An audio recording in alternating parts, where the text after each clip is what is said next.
ذرا سوچئے، ایک ایسی قوم جسے 950 سال تک سمجھایا گیا اور پھر آسمان سے عذاب برسنے لگا۔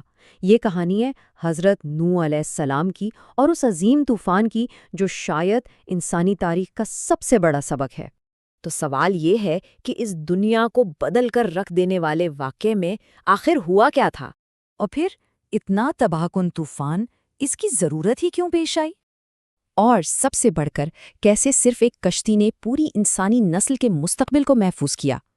آئیے اس داستان کی گہرائی میں اترتے ہیں۔ تو دیکھیے، اس کہانی کی ابتدا ہوتی ہے حضرت نوح علیہ السلام کی قوم سے، ایک ایسی قوم جو صحیح رستہ بھول چکی تھی اور بت پرستی میں پوری طرح ڈوب چکی تھی۔ حضرت نوح علیہ السلام کو اسی قوم کی طرف پیغمبر بنا کر بھیجا گیا۔ ان کا مشن انہیں توحید کا پیغام دینا کہ عبادت کے لائق صرف اور صرف ایک اللہ ہے۔ اب کہانی اس مرحلے میں داخل ہوتی ہے جو سننے میں ہی حیران کن ہے۔ یہاں بات ہو رہی ہے حضرت نوح علیہ السلام کے مشن کی لامحدود مدت کی۔ قرآن کے مطابق یہ عرصہ تھا 950 سال کا۔ جی ہاں، پورے 950 سال۔ اتنے لمبے عرصے تک وہ اپنی قوم کو ہدایت دینے کی کوشش کرتے رہے۔ یہ ان کے صبر کا اس سے بڑا ثبوت اور کیا ہو سکتا ہے نا؟ اور انہوں نے ہر طریقہ اپنایا، پیار سے سمجھایا، نرمی سے بات کی، پوشیدہ طور پر سمجھایا اور پھر کھلے عام سب کے سامنے بھی تبلیغ کی۔ لیکن قوم نے ان کی ایک نہ سنی۔ ان کی ان مسلسل کوششوں کا جواب پتہ ہے کیا ملا؟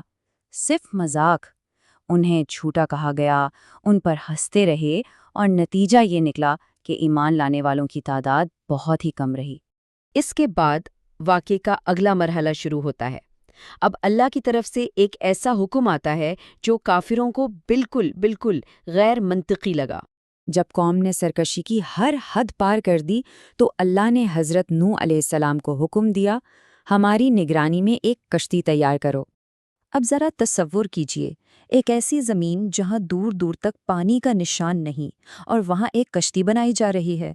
ظاہر ہے قوم نے جب یہ دیکھا تو مذاق اڑایا، کہنے لگے اچھا تو اب نبوت چھوڑ کر بڑھائی کا کام شروع کر دیا۔ لیکن ان لوگوں کے ہنسنے اور طنز کرنے سے حضرت نوح پر کوئی اثر نہیں ہوا۔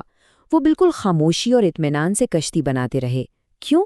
کیونکہ انہیں اس بات کا یقین کامل تھا کہ اللہ کا وعدہ سچا ہے۔ اور پھر وہ دن آ ہی گیا جس کا وعدہ کیا گیا تھا۔ کہانی اب اپنے عروج، اپنے کلائمیکس پر پہنچتی ہے۔ یہ کوئی عام طوفان نہیں تھا۔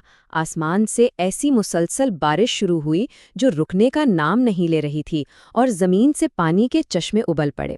یہ عذاب تھا اور اس سے بچنا ناممکن تھا۔ طوفان کے اس خوفناک منظر کے بیچ حضرت نوح علیہ السلام کی نظر اپنے نافرمان بیٹے پر پڑی جو ابھی بھی کشتی سے باہر تھا۔ انہوں نے دل سے پکارا، لیکن بیٹے نے صاف انکار کر دیا۔ اس کا جواب کیا تھا؟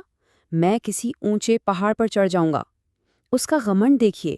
اس نے سوچا کہ ایک پہاڑ اسے اللہ کے فیصلے سے بچا لے گا۔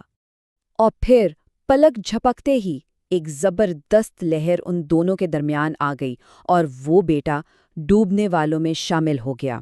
یہ لمحہ صرف ایک طوفان کا نہیں تھا، یہ ایمان اور نافرمانی کے درمیان ایک فیصلہ کن لمحہ تھا۔ کئی دنوں تک طوفان برپا رہا۔ جب سب کچھ تباہ ہو چکا تھا، تب ایک نئی دنیا کا آغاز ہوا۔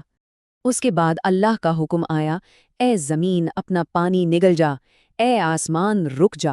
فوراً پانی اترنا شروع ہو گیا اور طوفان تھم گیا۔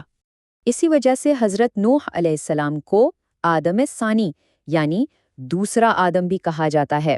کیوں؟ کیونکہ اس عظیم طوفان کے بعد پوری انسانیت انہی کی نسل سے آگے بڑھی۔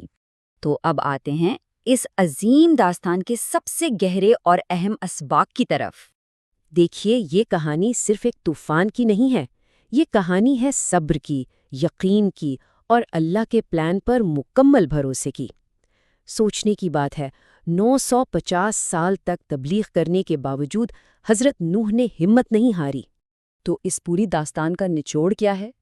سب سے بڑا سبق، سب سے اہم بات وہ یہ ہے کہ اگر پوری دنیا بھی کسی کے خلاف ہو، اس پہ ہنسے، اس کا مذاق اڑائے، لیکن اگر وہ شخص سچ کے راستے پر قائم ہے نا، تو پھر اللہ کی مدد یقیناً آتی ہے، یقیناً۔